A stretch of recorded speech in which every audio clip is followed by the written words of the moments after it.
Welcome, and it is my pleasure to introduce you to Ellis Cose. Ellis Cose has a stellar career as an author and journalist and is placed alongside such esteemed writers and thinkers as Toni Morrison, Derek Bell, and Cornel West. He's been a longtime columnist and contributing editor for Newsweek magazine and is the former chairman of the editorial board of the New York Daily News.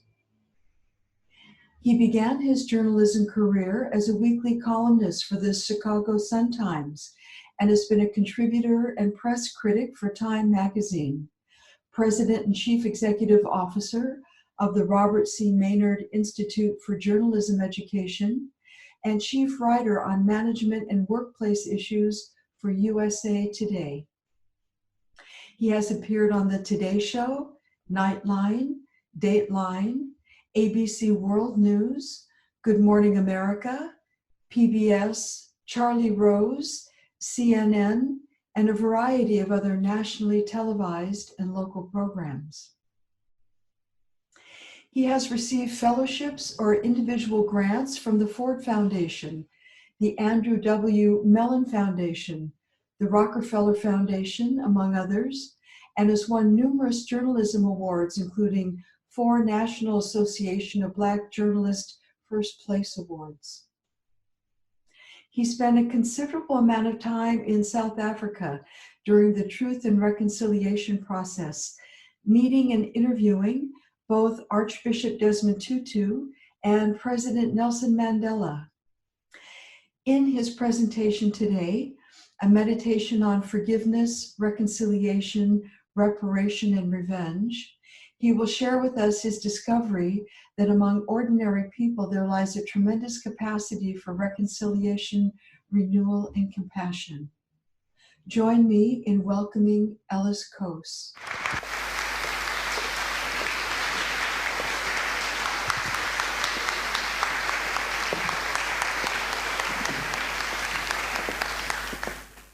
Well, thank you all, and let me first just say how pleased and delighted that I am to be here, and how impressed I am with all of the positive energy that's been radiating from this place for the last few days. I think you can commend yourselves for that. And let me commend Cody and Robin and the other organizers of this for pulling together such an interesting and distinguished panel of people, a panel in whose light I feel compelled to issue a disclaimer. Let me first of all make it very clear, I am not a prophet. I am not a spiritual leader, and I am not a cosmologist. If you're looking for deep insights into the overthrow of Newtonian physics, I unfortunately cannot provide them for you. I am simply a journalist. And what is that? I came across an interesting definition of a journalist a couple of years ago. And it said that a journalist is someone who rushes onto the battlefield once the battle is over and takes pot shots at the wounded. That's not the type of journalist I particularly aspire to be. What I consider myself is a very fortunate individual, actually, one who makes a living and gets to travel around the world and to sit at the feet of people who are more wise and or more interesting than myself, and to share their stories with my public. And so I'm essentially a storyteller. And what I'm going to do today is something very basic. I'm going to tell you a few stories of things that I've seen in my travels and of people whom I have talked with. And I will start this little journey where I began my own journey in terms of this subject that we're addressing today. I started in South Africa. And like lots of people around the world, and certainly in journalism, I was mesmerized by the transformation of South Africa from an apartheid state into a beacon of democracy. And they have a phrase for that in South Africa and elsewhere. They called it the South African miracle. And in my way of thinking, it's not really a miracle at all. If you think of a miracle as something that defies the natural laws of physics and the world and requires some kind of supernatural intervention, it certainly was miraculous and marvelous. And it was guided by some very, very wise people, including F.W. de Klerk, who was wise enough to recognize that his era was passing, or at least the era of the South Africa that he represented was passing. And certainly by Nelson Mandela, who had the grace and the wisdom to understand how to guide that state on its first sort of shaky steps into democracy and beyond. And I found myself, and this is the 11th year since the democratization of that country, I found myself, as that process ensued, returning time and again to South Africa to check in on what was going on there. And I found myself particularly fascinated by a process they had put in place called the Truth and Reconciliation process, overseen by the Truth and Reconciliation Commission. As part of its negotiated settlement to a peaceful transition, South Africa did something that was kind of unusual. It wasn't the first country to have a truth commission. There have been truth commissions in Uganda and some places in South America, but it did it in a very different way than other people had done it. And part of what they did was to make a decision. The decision was, we have a country that has been torn apart. We need to put this country back together. Part of putting this country back together is providing a vehicle of reconciliation for those who were the perpetrators, the agents of apartheid, and also others, to bring these people together with those that they victimized. And it went so far as to establish an amnesty process, which is to say that in return for telling the truth about what they had done, those who had done some pretty awful and vicious things received amnesty for their crimes, stipulating certain conditions. And presiding over this process was a very special man, Archbishop Desmond Tutu.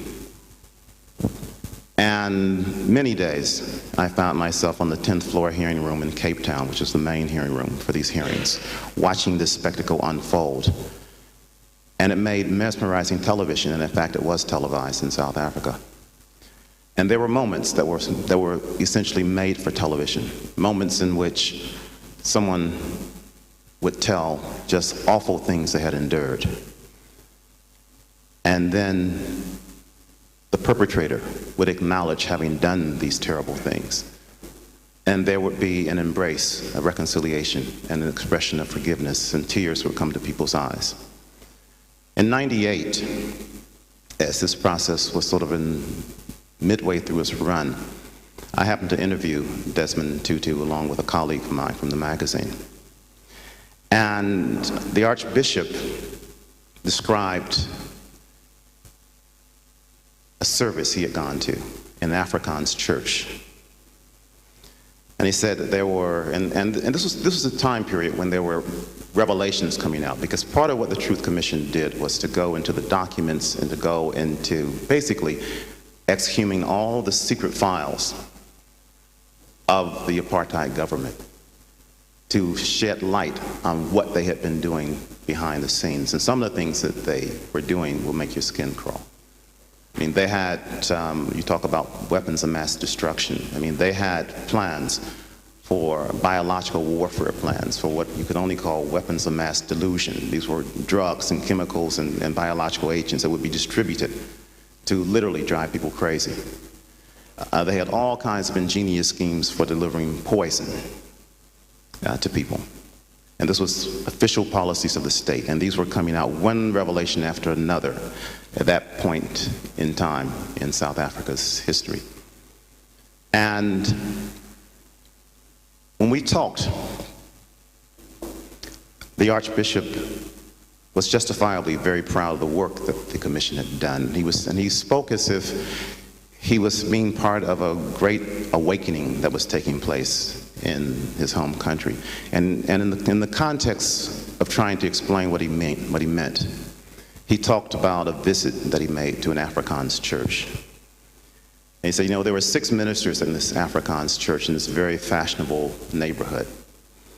And after I spoke, he said, one of these ministers came up to me in tears because he had read the papers. He realized all of this news that was coming out about what the defense forces were doing. And he said, I'm not only a minister here, I serve as a chaplain for the defense forces. And I had no idea what was going on. And he said this publicly. And he and Tutu embraced, and there was a standing ovation. And there was not a dry eye in the church. And he was telling this story as a way of describing what was going on in South Africa. And then he said to me, he said, what that fellow really wanted to say is, can you forgive me? And Tutu's answer, of course, he's an Anglican archbishop. Tutu's answer, of course, is you can be forgiven. In fact, he often says that without forgiveness, there is no future. And I think people who went through the TRC process, often because it was this magnificent man presiding over it, felt a responsibility, even if they didn't feel within themselves the desire to forgive, to try to reach a state of forgiveness. What I also found, though, as I got deeper into the South African story, was that Desmond Tutu's take was perhaps a little bit rosy, at least by some people's lights. That everyone didn't quite agree with his analysis of what was happening and his analysis of the potential for reconciliation, for forgiveness in this country. I spent a long evening one day with a woman who was the former head of the South African Council of Churches. And during the apartheid era, the South African Council of Churches' main office in Johannesburg had been firebombed and destroyed. Her predecessor had been sent a gift through the mail, poisoned clothes, which he happily did not put on. And she turns to me at one point and she says, how can you forgive such people? And she, as a Christian woman, said, I don't know if I have it within me to do that. Steve Biko's family, and Steve Biko was one of the leaders of the Black consciousness movement in South Africa, who died in police custody, they said by accident, haha. And his family totally opposed the process, at least in his case. Because their argument was very simple. These policemen committed a crime. We're seeking justice, not reconciliation. But perhaps of all the South Africans that I spoke to in that period, the one who made the deepest impression on me, and the one who sort of stayed with me, was not anyone who was famous. It was a very simple woman. And I'm going to, as I said, I'm a storyteller, so I'm going to tell you her story. Her name is Thandi Shazee. And Thandi was a native of Soweto, the so-called Black township outside of Johannesburg. And she came of age at a time when young people were beginning to express, young Black South Africans at least, were beginning to express openly their anger at the apartheid state. And there were protests and there were various actions, mass actions. And she took part in one in 1976, which the police put down forcefully, killed hundreds of people, about 700 people. And she pulled up her skirt at one point in our conversation to show me the scar that she had from a rubber bullet that they had used on her in 1976. Coming of age at the time that she did, and being the kind of person that she was, she did get involved in the liberation movement in South Africa at a low level as a clerical worker for an organization working for democracy. And one day in 1988, she paid the price. The Defense Force people, agents, came into her home in Soweto, forcibly removed her, several of her colleagues, and the pretext was they were looking for ammunition. And she was hauled into a police station in downtown Johannesburg. She was beat, handcuffed, hauled into a police station in downtown Johannesburg. And then, from their light, I suppose, the fun began. They were searching, they said, for information, so they decided they were going to make her talk. One of the initial methods they used was to take one of her colleagues and to, I guess the term is sometimes used, is to hold him naked in such a way that his, quote, manhood was suspended over an open drawer. And they said, unless you talk, he's going to pay the price. And she said, I don't know anything. I can't tell you anything. And they slammed the drawer shut. And she screamed, and that was just the beginning. They beat her. She was raped by 4 different policemen in turn. They had a form of torture they used to use, what they call the wet bag treatment. What that meant is they would put a wet sort of burlap bag over your head, and they would subject you to questions. And the point of it being wet was that when you breathe it in, the bag would come in and semi-suffocate you. And if you did it right, you would maintain the person in an excruciating state of fear and semi-consciousness as they breathe in and breathe out and breathe in. They subjected her to that, and they subjected her to electroshock. And the electric shock was so intense, she ended up biting her tongue to such an extent she could no longer talk. After all of this, they decided maybe she needed some medical treatment. So they took her to see a doctor. And because she was unable to talk herself, the police agents decided to talk for her. And they explained to the good doctor that this lady was a prostitute who had hurt herself trying to escape. They held her for a year, no charge, ultimately released her. Flash forward a few years. During that time, the details of what she had gone through, she shared with no one. She held them very deeply inside. She was conflicted. She was ashamed.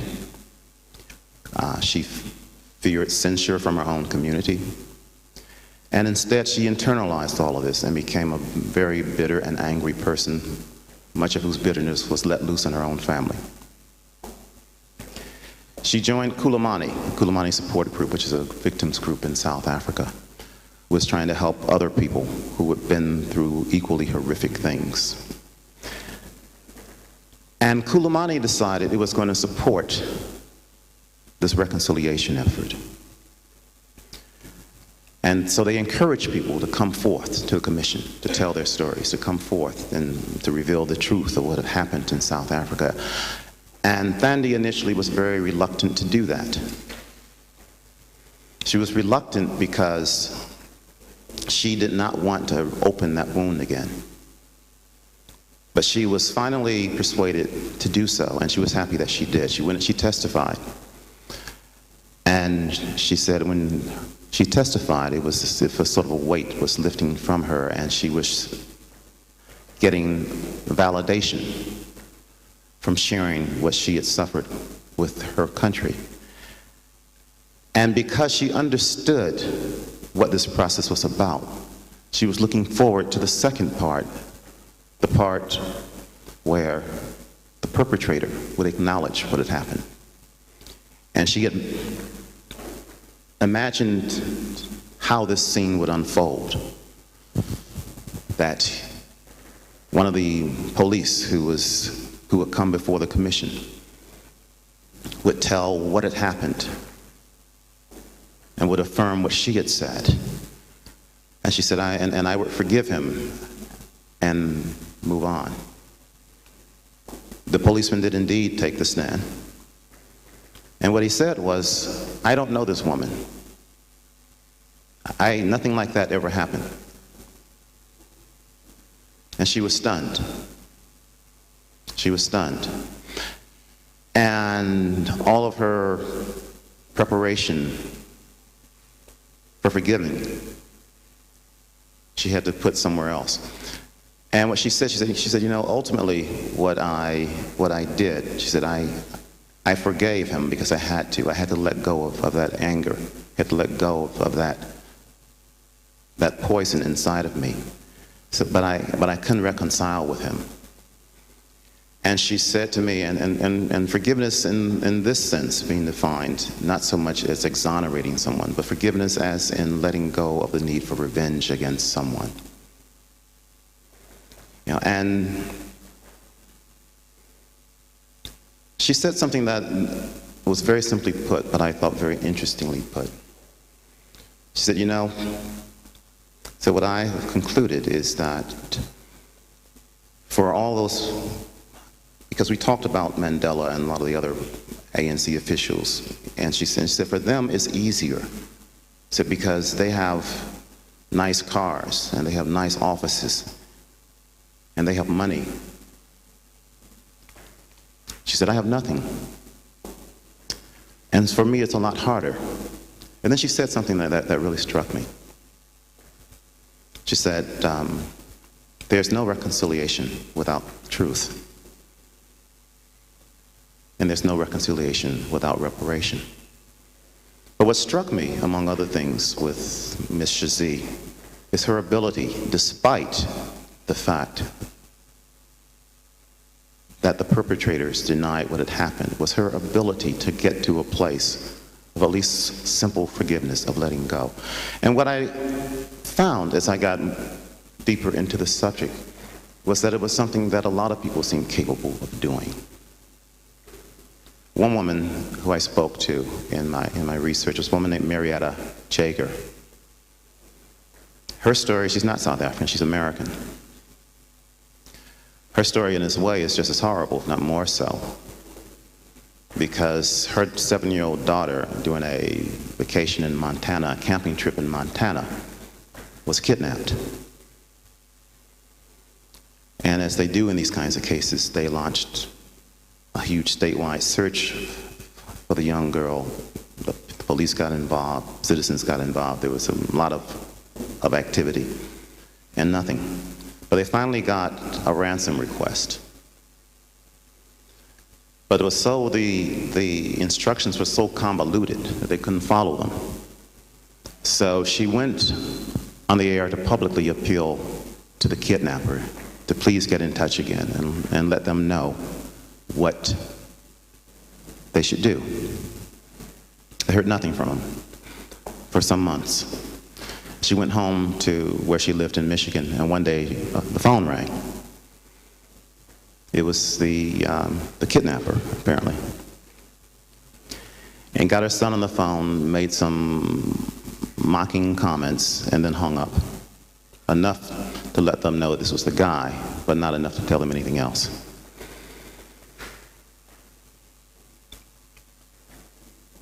And she said to me that sometime after that, because as you can imagine, she was filled with anger, with rage, with concern, with all of these emotions that one would be filled with in that circumstance.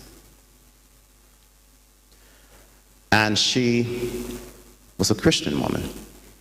And as she reflected on what was happening to her, so she decided that she was called upon to forgive this man who had done who knows what to her daughter. And she made a decision. She made a decision that she was going to forgive him, whatever that meant to her. And she actually prayed for him. And the next time that he called, and he did call again, he got her on the phone. And he started off in the same mocking way. And she stopped him and she said, well, first of all, I want you to know that I forgive you. And secondly, I want to ask you, what can I do for you? The fellow was so stunned that he was speechless initially. He mumbled a few things and finally began to talk almost coherently and ultimately began to sob. And in the course of this conversation, she learned enough about him to allow the police to identify him. And unfortunately, her daughter was dead. But she at least found out what had happened, what had transpired. And she continued the process of putting aside the need for revenge that had basically taken over her life. Some years ago, Simon Wiesenthal wrote a very famous book called The Sunflower. And in that book, he describes his own dilemma during World War II in a concentration camp in Poland. He was summoned by a dying SS officer who insisted that he listen to his story. And his story was rather long and convoluted, but the essence of it was that he had committed an atrocity that, along with other Nazi soldiers, he had participated in an event in Ukraine where they herded groups of Jews into a building, loaded the building up with petrol, and then threw grenades into the building, watched it go up in flames, and shot those who tried to escape. And he insisted, this young officer, he was 21, on telling this story to Wiesenthal. And what Wiesenthal realized as the man went on and on was that he was seeking some kind of forgiveness from a Jew. So he found one, pulled him in, and made him listen to his story. Wiesenthal found himself unable to respond. So he said nothing ultimately, and eventually walked out. And he posed a question at the end of his story in his book. And the question he poses is, what would you have done? It's a question that some of the greatest thinkers in the world have taken up and tried to answer and published their answers in subsequent editions of that story. And essentially, a lot of the Christians seem to think he should have forgiven the man. A lot of Jews seem to think it was unforgivable. And even Wiesenthal himself pointed out that in a sense, forgiveness was beyond him because the man was asking forgiveness for something that did not directly involve him. So how, he asked himself, could he forgive on behalf of others? And then there's a larger question of whether if forgiving means exoneration, whether that's within a human's power to give, whether that's something, an authority reserved to God. And some of the world's greatest thinkers, as I said, have wrestled with this dilemma of what would you have done, would you have forgiven, would you not have forgiven in this circumstance? And I found myself rereading that book as I did my own research. And I ultimately concluded, with all due respect, that he was asking the wrong question. Now, tell him I'm not home.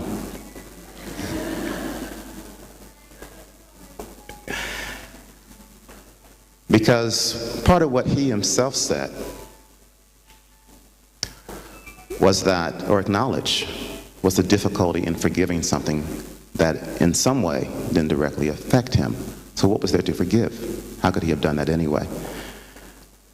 But when I say he asked the wrong question, I say that partly because I think there was something, if he wanted to, that was within his power to forgive. Because think about it. He was in a concentration camp. This guy had yanked him in, forced him to endure emotional torture, in a sense, by listening to this story. Laid upon him the burden of releasing him, the SS officer, from guilt. And if he had been so inclined, it seems to me, what he could have said is, well, I don't know about forgiving you for that outrage in the Ukraine, but I am thinking about forgiving you for yanking me in here as a prisoner and subjecting me to the particular kind of emotional torture that you have done. It's an interesting dilemma, I think, and as I said, I think that in some sense, Wiesenthal did not face it directly because the issue was too easy to escape. But there are parallels, rough parallels certainly, that I've come across elsewhere.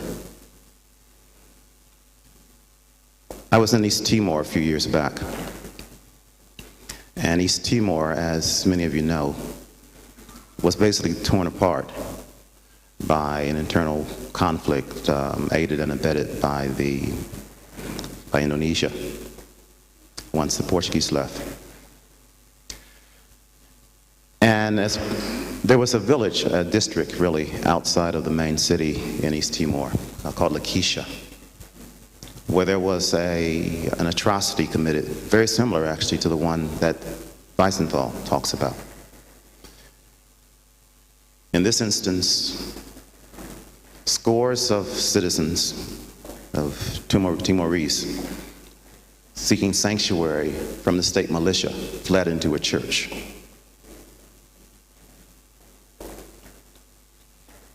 And the state militia surrounded the church, lobbed in grenades. And as the people emerged, they leveled automatic weapons on them. They hacked them to death. They beat them. They destroyed them by any means at their disposal and ended up with scores of bodies, which they loaded into trucks and dumped into a nearby body of water.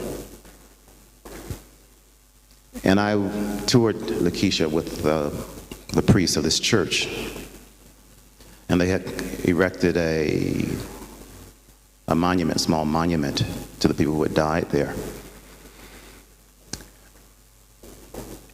And when I visited it, East Timor was then in the process of going through its own Truth and Reconciliation Commission's proceedings. They were just launching up, just starting one. They were also a protector of the UN at that point. And the question they were facing was, how do you deal with all of these people, roughly a fifth of the population who have been killed in this conflict? They have been neighbor pitted against neighbor, brother, and in some cases pitted against brother. How do you deal with this? How do you bring this country back together? And the question was raised in a literal sense, because tens of thousands of people had fled, had gone to either in Indonesia or West Timor, and were afraid literally to come back because of what they had done. And as I talked to the priest about the people who had committed this terrible outrage, he said to me, he said, well, you know, we have to receive them when we come back, and we have to talk to them. We have to make a dialogue with them. And there are some legal issues, but let's put those aside for a minute. The legal issue being that at that point it was an entity under the protection of the UN. The United Nations does not allow you to amnesty crimes against humanity. But putting aside that issue, on some level, what he was saying is that what we need to do is find a way to reconcile with these people, even given all the awful things that have transpired. And the president, a fellow named Shanana Guzman, is a figure very much like Nelson Mandela in some ways. He was subjected to arrest for years. He emerged a person full of grace, humility, and free of bitterness, apparently. And he had practical reasons for wanting to go along a path of reconciliation, part of which they needed the people back, part of which they simply did not have enough prisons to hold all these people if they decided to imprison them, nor the money to build those prisons. And so there were several processes that they went through simultaneously. There was a legal process, which was gone through for very serious crimes, as they called them. And there was a community reception process they also went through. And Sergio de Mello, who was then the UN representative, described one of these to me. He unfortunately was killed in Iraq, ultimately. But part of what he described was a man who had come back to a village to which he had done great harm, malicious destruction of property and other crimes, and went through a local process by which he brought all of his belongings and put them in a circle. And he said to the assembled elders, "This is all that I have. Do with it what you will. Do with me what you will." He apologized for what he had done. And Sergio's take on this I found very interesting. He said, you know, if the guy had come back unrepentant, they would have destroyed him. But instead, in this instance, because he was repentant, they embraced him.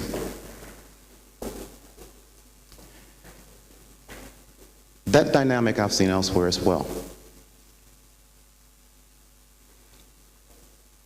There's a fellow, Walter Everett, a minister in Connecticut.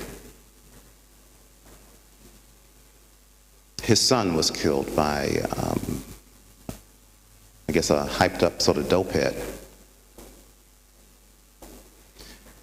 And they found the man. He wasn't in any mystery who had killed him.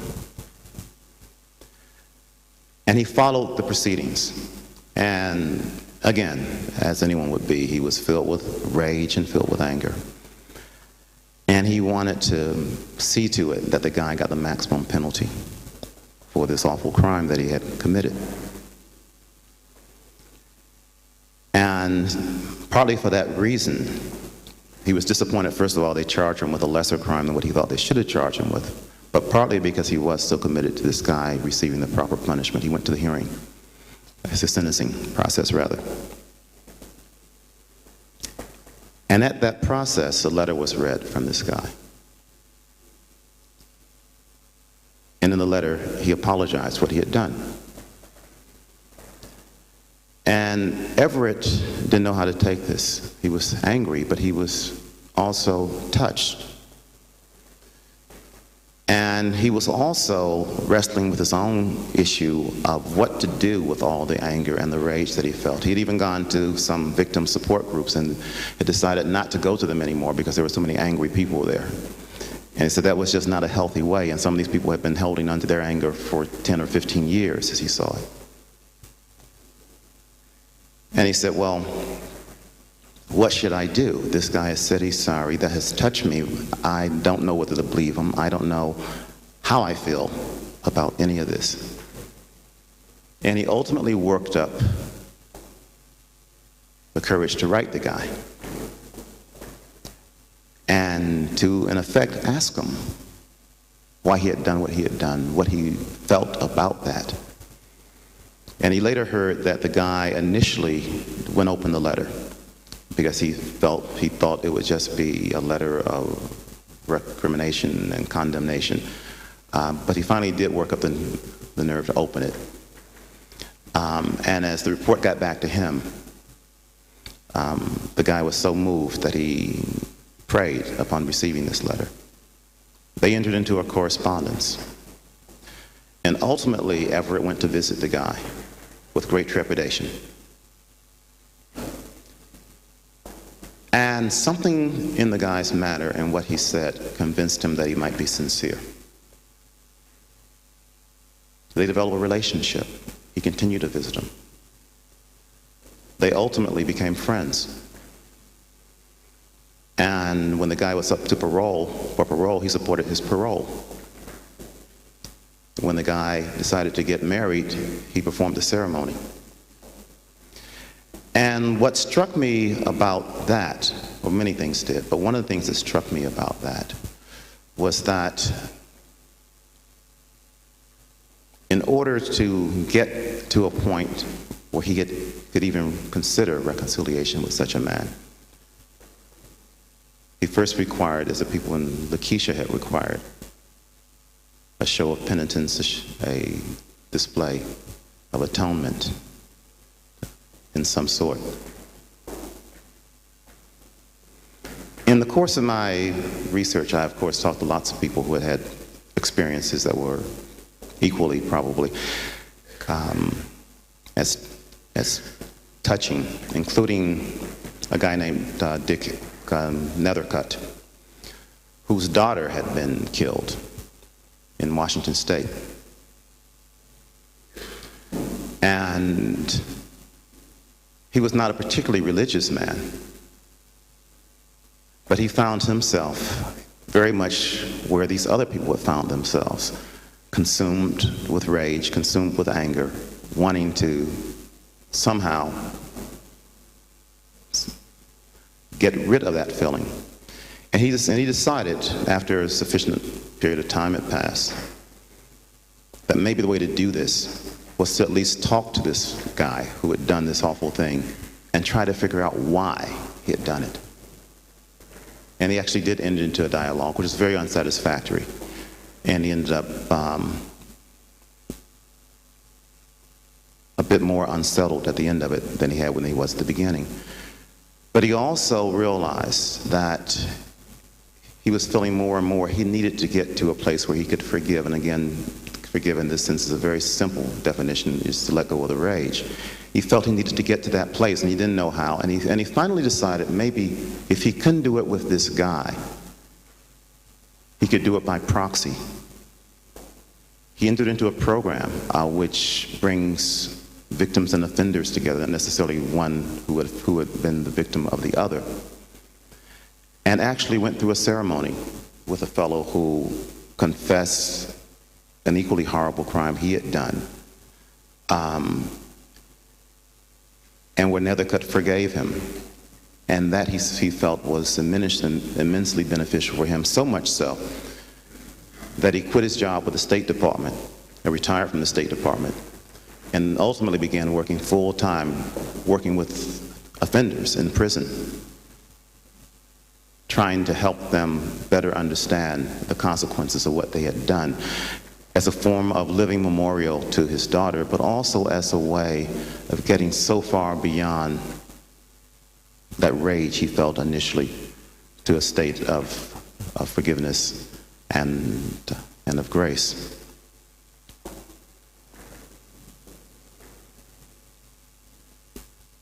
Like so many people who have experienced these awful things, Nethercutt could not even begin to get to the point of, I guess, pre-forgiveness without getting some understanding of what had happened. Not necessarily an understanding in an empirical sense, but maybe in a spiritual sense of what had taken place. In Peru, they also had a formal truth commission convened. And this was to look into the crimes that had occurred during the Fujimori era in the 90s.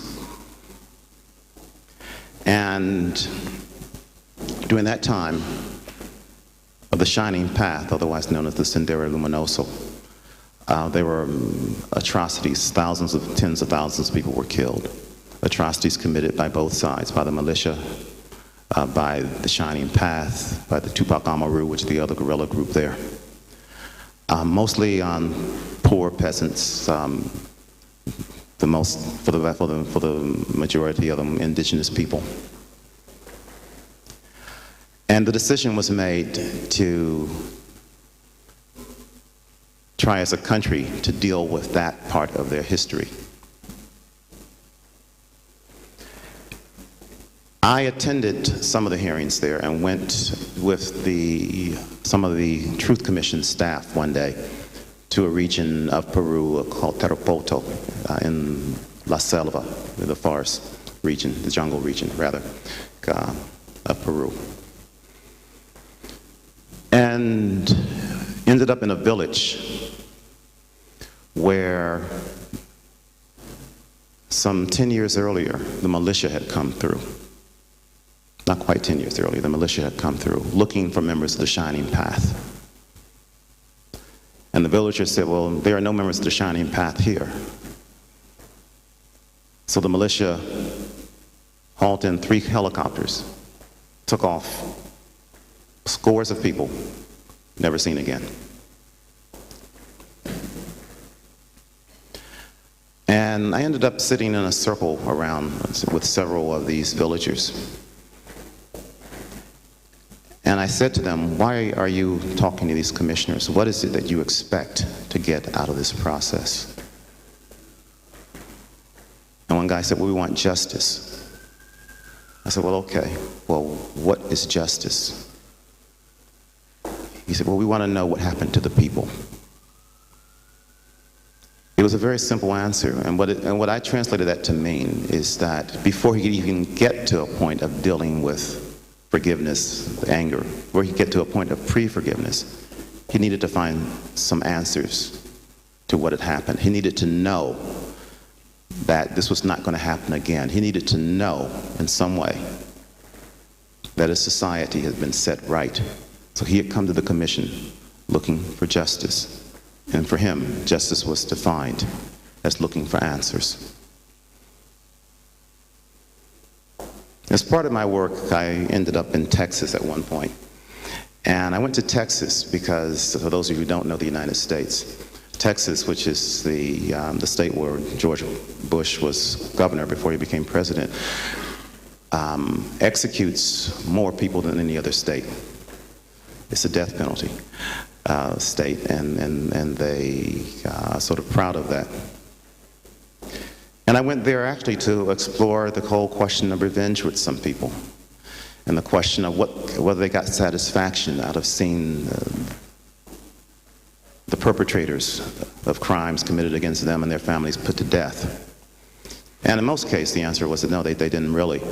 But the more interesting conversation I ended up having there was with people who had decided a better way of dealing with this was getting to some kind of state where they could let go of the need for revenge, where they could get to some kind of state in that simple term of forgiveness.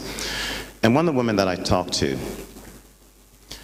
had a daughter who had been viciously murdered. And she went through hell trying to deal with that as any mother would.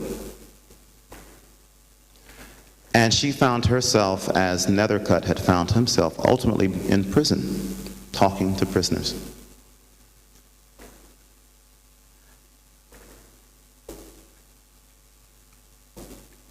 And she made it a part of her life for once a month to go into a prison, talk to some guys who had committed terrible crimes, to tell them what had happened to her. And she found a certain release in that. And I remember asking her, I said, well, what are you getting out of that? Why do you do this? She said, well, Ellis, I'll tell you. He said, you know how you get over something as horrible as what happened to me? So you get over that by telling your story so much that it doesn't hurt you anymore. But what I think is that something more was going on there. What she needed was not just to tell her story, but also to have it affirmed, to have someone listen to her story, and to have what had happened to her validated in some way.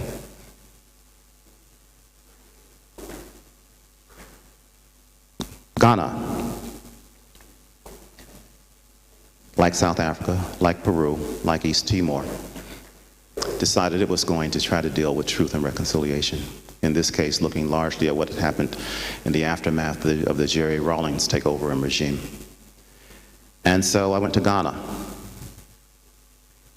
and I found myself in a hearing room in Accra,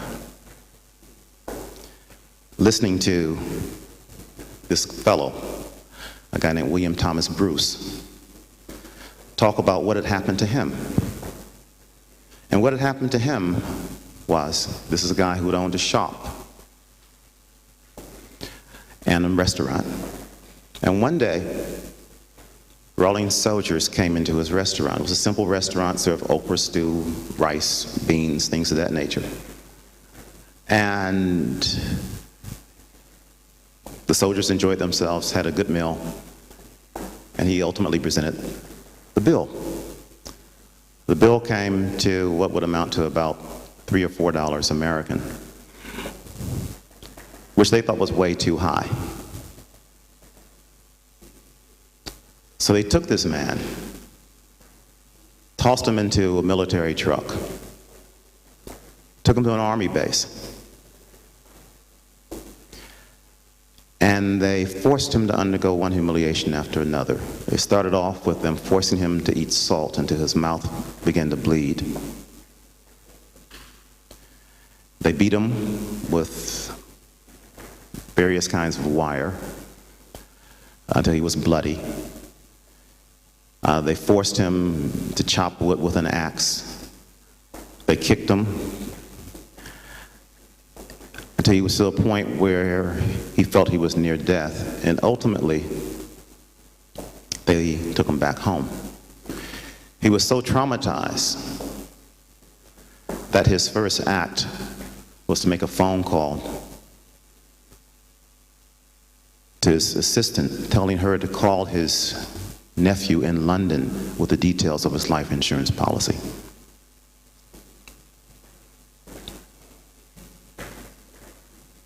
A few weeks later, he was visited again by soldiers. And they took all his wine, all his liquor, and trashed the place and left. A few months later, he was visited yet again by soldiers who demanded drinks. He explained to them that he had no drinks because they had been taken by the previous soldiers. So they beat him. Sometime after that, one of the original soldiers who had started this hellish series of events wandered into his club, his restaurant, and had one drink after another, and finally got himself into a state where he was feeling apparently quite happy. And he says to the guy, to Mr. Bruce, "Why don't you have a drink with me?" And Bruce said to him, "Why would the world would I have a drink with you?" He said, "If you had killed me, would you have a drink over my grave?" And refused to do it. Flash forward about 25 years to the commission hearing where he tells his story. And one of the commissioners turns to him and says, "Oh, well, what would you do if that fellow today asked you to have a drink?" He said, "Well, I would turn to him and I would say to him, 'I forgive you.'" I sought him out after his testimony, and I said to him, "Well, can you explain to me your answer? Why would you forgive him now when you couldn't 25 years ago? What is it that's changed?" And he said, "I've had a chance to tell my story before the commission." He said, "And people have heard me." He said, "And plus, I have my businesses back again. That was destroyed, but I had my business and I've developed more businesses." He said, "And plus, at the time, I couldn't even move my arm because they had beat me so badly." He said, "But now I can lift my arm way above my head." What he was saying, in essence, is that he had been repaired, and therefore it made it much more possible for him not only to forgive, but to even consider reconciliation. He was arriving at the same place or the same truth that Thandi Jazee had arrived at in South Africa, who originally told me that there's no reconciliation without truth, and there's no reconciliation without reparation. As I reflect upon much of this and try to sort of sort it out in my own head, that old saying went through my mind about time heals all wounds. And what I think is that time doesn't necessarily heal wounds. And time certainly makes them easier in many respects, injuries that have occurred. But it's not so much time, it's decisions that people make. It's decisions that people have made in this context to let go of rage, which has become a prison for them, to let go of anger, which prevents them from facing life as it now exists, to let go of resentment about the past, which deprives them of the chance to embrace the future. Archbishop Tutu is fond of saying, without forgiveness, there is no future. And I think in this sense, he is right, that without the ability to let go of those things, which begins with the decision to let go of rage, there's not much of a future for people who are imprisoned by it. I'm going to conclude by reading a couple of passages from my book, and then I think there might be time for your comments or questions.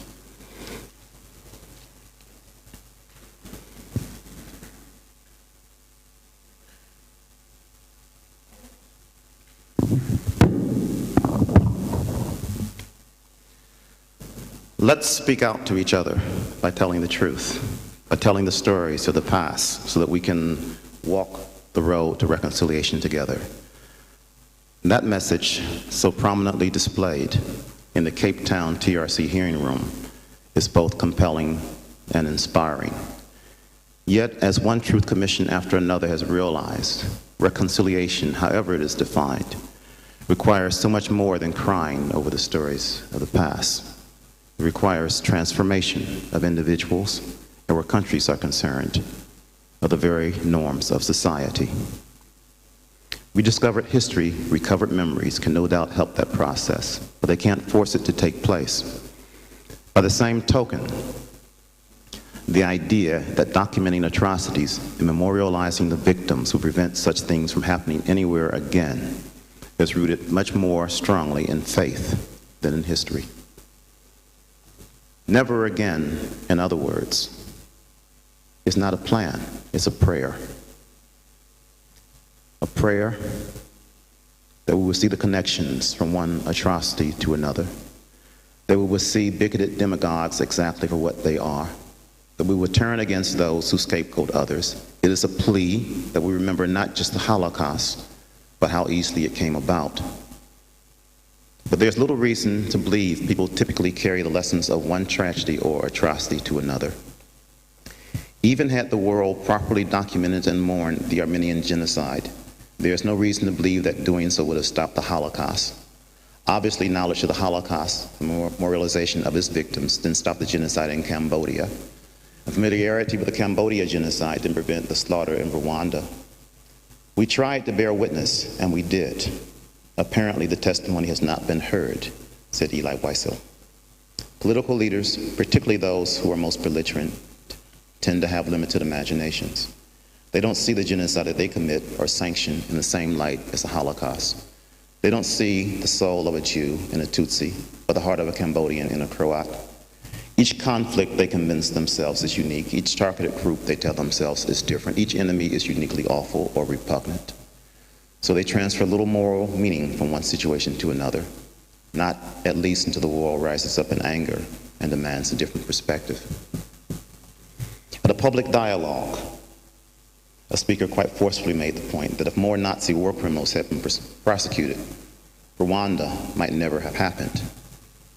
And I suppose it's possible that we would have seen a lot less genocide in the past 60 years if every known Nazi war criminal had been hunted down, as the message had gone forth that henchmen of criminal regimes elsewhere will be dealt with similarly. But to even suggest the idea is to realize there is no set of conceivable circumstances under which that might have happened. It is also, however, to realize that in at least some limited sense, with truth commissions sprouting in every corner of the globe, with assorted tribunals around the world prosecuting crimes against humanity, with the birth of an international criminal court that the United States incidentally opposed, we are closer to that ideal than we have ever been. We may at long last be inching closer to something of a consensus on the matter of how to deal with political leaders who do evil things. We may not be able or willing to prevent the next Holocaust, but much of the world at least has finally come to agree that when lives have been deliberately shattered, especially by the state, someone ought to be responsible for trying to put them back together again, and someone ought to pay a price. The world, in other words, does change through absorbing, at least in part, certain lessons of history, even if it must be taught them again and again as new would-be Hitlers appear on the scene, as new victims take their place in line, as the present wipes out much of the memory of the past. A few months after my initial interviews, Amy, a woman sexually abused by her father, called with some exciting news. She had confronted her mother yet again over her mom ignoring the sexual assault on her daughter that had taken place before her eyes. Initially, said Amy, her mother had done what she always does. She insisted that she had seen nothing and had known nothing, and that anyway, it was the father who was at fault. But Amy had refused to let her off the hook. "You need to understand how I felt a couple of years ago when we talked," Amy had told her. And she explained how talking with her mother about that childhood incident always left her feeling betrayed and helpless all over again. Then she had asked her a question. Had Mom denied knowing for so long because she herself felt betrayed by her husband? Because she herself had no idea what to say or what to do? The question drew a stunned silence from her mother, and suddenly, reported Amy, she broke down and bawled. Her mother admitted that she had indeed seen the abuse, and she tearfully apologized. Finally, she turned to Amy and asked what Amy would have her do. I told her, let's just let it go. Let's start today and create something new. At last, she told me she thought it was possible that she might build an authentic relationship with her mother. Finally, in acknowledging Amy's pain and her own responsibility, her mother had made it possible for them to move forward. In accepting the burden of memory and acknowledging the shameful secret she had tried to bury in the past, she had also, at least in Amy's view, taken a huge step towards self-awareness, towards sanctuary for a troubled soul. Amy, of course, is just one person, and her story may have no universal lesson. It is, however, yet another illustration of the possibility of transformation, of the process of moving from deep denial to acceptance of responsibility, and finally toward the promise of reconciliation. It's an illustration as well of the power of memory and of how the ghost of the past, if not properly buried, can continue to haunt the present. All over the world, buried bones are being dug up in Iraq, in Peru, in Rwanda, in Bosnia. And it's not just to turn the remains over to grieving families, though that is generally one of the purposes. There's also a growing awareness that these bones hold important information that can be of inestimable value to society struggling to learn from their mistakes. More often than not, the answers are conditional and in some respects inconclusive. But the fact the struggle goes on at all offers more than a glimmer of hope for a world that in too many ways has made a virtue out of ignorance and a gospel out of forgetting. Thank you.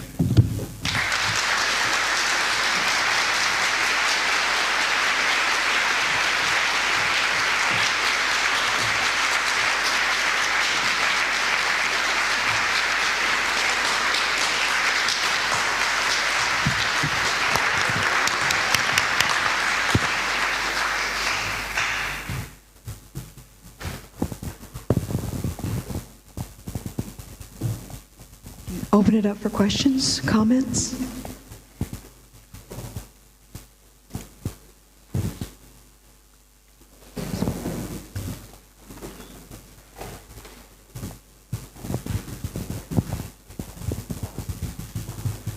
Hi, Ellis. Thank you. Camille. Seems to me that you put yourself on the front lines of people's sorrow. And I'm wondering, with what awareness did you hold all this in your heart?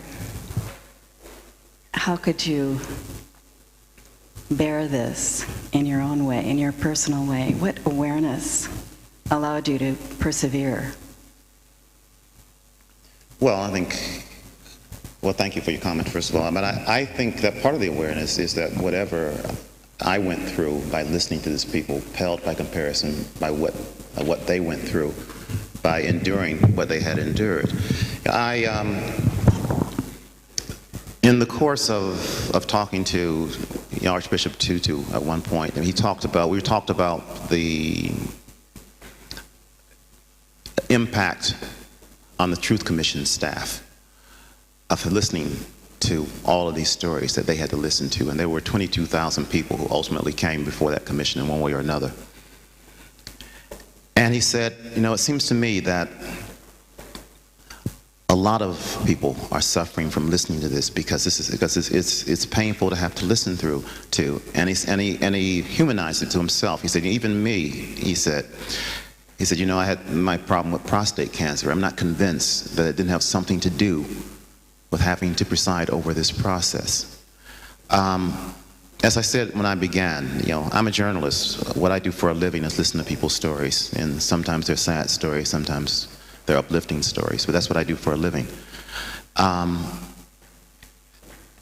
as horrible as some of the stories were that I found myself listening to, most of them, in one way or another, were also very inspirational, because people had gotten from a place of terrible pain to a place of solace, and in many instances to a place of reconciliation and purpose.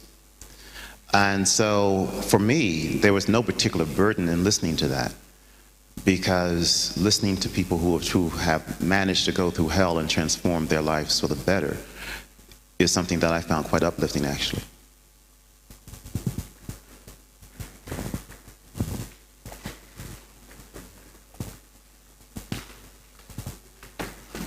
Thank you very much for your stories. It strikes me that stories we learn lessons from, and we can use those for the future. I'm wondering how we can use those kind of lessons on stories which are currently running and not at completion, no truth, no reconciliation. Say, for example, like Robert Mugabe in Zimbabwe. Is there anything we can do with them? Oh, actually, I think that's a horrible situation, but I think it's in a sense it's a very different situation than those that I looked at. If you've noticed, in every instance where a country has set up a truth commission of some sort, or a truth reconciliation commission of some sort, it's what they call post-transitional. It's after the conflict has ended, after they have sort of began the process of creating a new society already.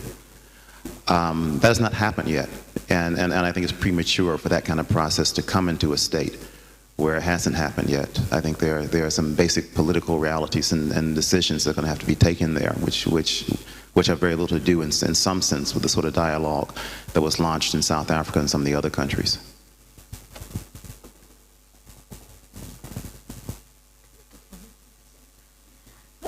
Hello, my voice, I'm sorry, my voice isn't good. But there are two major problems in this world, and they are upsetting the balance of the world itself. The Palestinian problem, and now there is the Iraqi problem. I didn't hear that. The Palestinian problem, okay, and the Iraqi problem. Mm-hmm. Especially in Iraq, there is a hell of hate going through it. And down there in Palestine, the same thing. How can you balance? How can you study on a personal level? We can learn a lot from it. But how can we reconcile this kind of people who for generations have been built up, living on hate? And now in Iraq even more. I mean, it's a big, big problem, this one. Let me repeat in probably another way something that I've said before. Let me also, in addition to not being a cosmologist and not being a spiritual leader and not being a prophet, I'm certainly not the architect of peace in the Middle East. And I have no magic solution to the problems of Iraq, but you're absolutely right. In both of those societies, there are groups that for generations have been opposed to one another, and there are deep divisions. There's been lots of violence, and there are political decisions that are going to have to be taken, and that are being taken just in some modest way, in at least both countries actually. There's a group that's chaired, no longer chaired, but that was chaired by Alex Perrain, who was the vice chair of the Truth Commission in South Africa, actually. And it's something called the International Center for Transitional Justice. And they've tried to do work in countries around the world, encouraging the reconciliation process. And they even went into Iraq to try to set up a process there. But I think, as I said in answer to the earlier question about Mugabe, there are societies where that's premature. There are societies where you need to at least have established some basic parameters of equity and safety. And until you have at least some basic expectation of those things, it's very difficult in any societal-wide sense to get to a process of reconciliation. It can certainly happen between individuals, but talking about a societal-wide sense, that's impossible.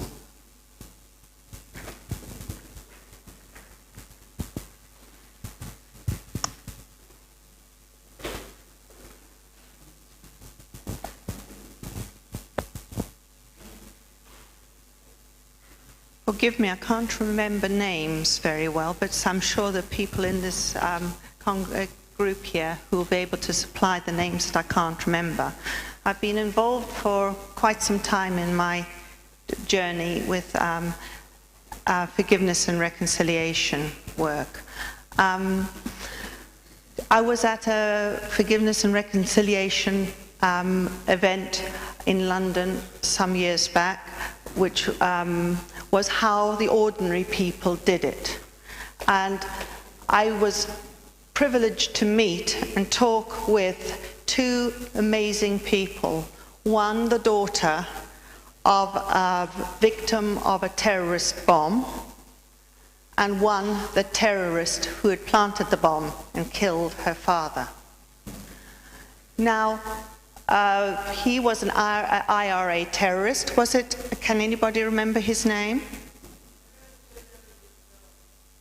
Right. I can't remember either of their two names. But the miracle of it, and I'll use the word miracle, was that she wanted to confront him in prison and find out what motivated him, what drove him, what made him plant that bomb. How could he hate so much to plant that bomb which killed her father? And she wanted to confront him, and she wanted to work through the process with him. So she confronted him in the prison, and the miracle was that she found the forgiveness and was able to forgive him, but it totally transformed him, the killer, the hater, into a person of great peace, totally active in the peace process now. And still the two of them work in partnership around the British Isles and across Europe and elsewhere in the world in the peace process. But he has been healed as well as her out of his position of hate. And I think that is the remarkable thing about peace and reconciliation. It is a healing for both, an opportunity for the healing of both sides. Well, I think it's absolutely right, and I could give you other examples where that has happened. But I will also enter a caveat, which is that it doesn't always happen. You know, and it's a rather special case when it does happen in that way. But and not just in the United States, in Australia, New Zealand, and elsewhere, and also in the UK for that matter. They are formal groups which are involved, the names vary, but in some kind of victor-offender mediation, and which affirmatively try to bring victims and offenders together in the hopes of achieving that. And usually there's a lot of preparation beforehand to make sure that you have people who are psychologically disposed to go there. And when it works, you know, it's amazing how it works, but it doesn't always work.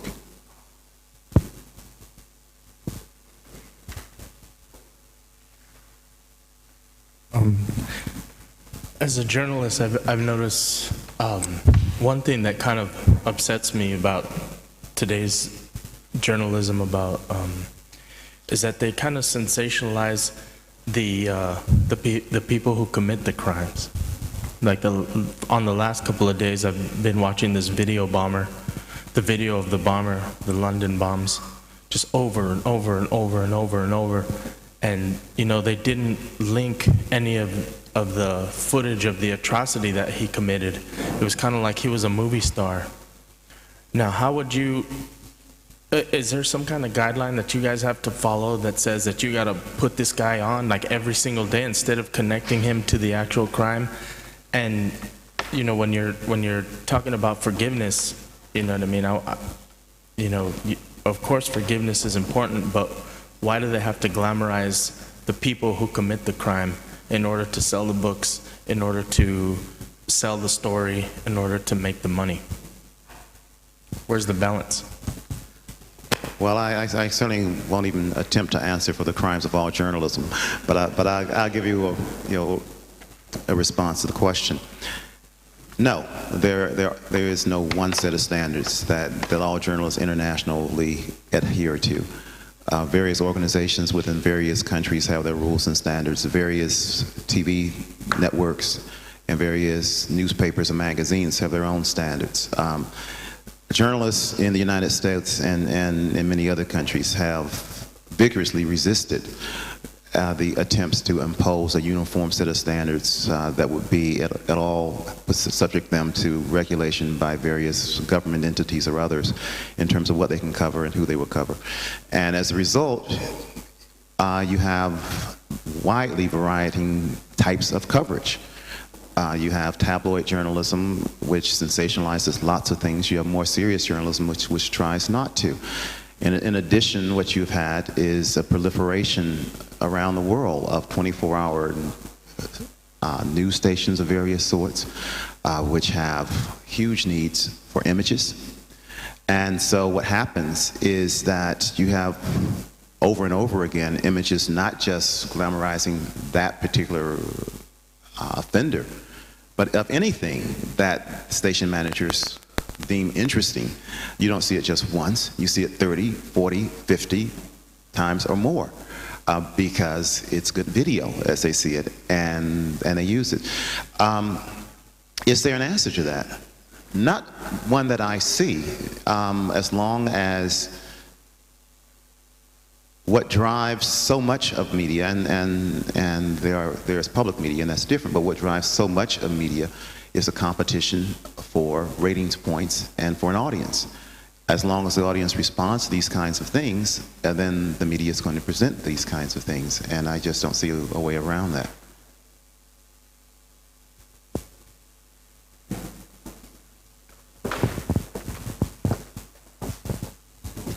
Hi, my name's Ian, and as you were talking and describing some of the incidents, I couldn't help but reflect on some images that have been a very big part of my research over the last 3.5 years or so. And do you foresee an opportunity or a time when there might be an opportunity to establish the sort of truth commission that you're talking about, to reflect upon what's been occurring at Abu Ghraib, what is continuing to occur at Guantanamo Bay, and the US's desire to stay outside of the global justice system? What's the question, whether I think one will be established to deal with those kinds of issues? No, not soon. I think it's possible that one might be established by somebody, some informal body, which decides to do an inquiry at some point. But part of it goes to U.S. politics, but part of it goes to a point that I made earlier. This is an ongoing conflict, and in an ongoing conflict, neither the U.S. government or actually any government is going to allow that process, that kind of process, to move forward, and certainly that is not under their control. In the future, will there be some kind of body to, well, there already have been some kinds of bodies to investigate, but will there be a more impartial set of bodies to investigate some of these atrocities and alleged atrocities that are happening? I hope so, and I think that's probably inevitable. But again, I don't think that's going to happen anytime soon. Do we have one more question? Or right here we go, please. Hi, Ellis, I know you live in New York. I would just like to ask, you make forgiveness dependent on truth, and there have been so many different versions of the truth about 9/11. How do the New Yorkers feel? Do they feel peaceful and forgiveness? Well, actually, I don't think that forgiveness always requires truth. Reconciliation, which is something a different level than forgiveness, certainly requires some level of truth. I think what forgiveness requires is basically a decision to forgive. And I'm hesitant to characterize all New Yorkers. I think that as in any city, in any country, including this one, where there have been terrible things committed, how you respond to it depends a great deal on what you bring to it. There are people who have responded in New York and elsewhere to the events of 9/11 by affirmatively reaching out and trying to reach some kind of reconciliation with, if not the bomber, some of the families in one case of the bomber. But that's, again, I wouldn't characterize the whole city, because I think it's so variable. Thank you. I think that'll wrap it up for today. Ellis will be out in the bookstall, so be sure and stop by and say hello and have your copy of the book signed. Thank you very much, Ellis Cose.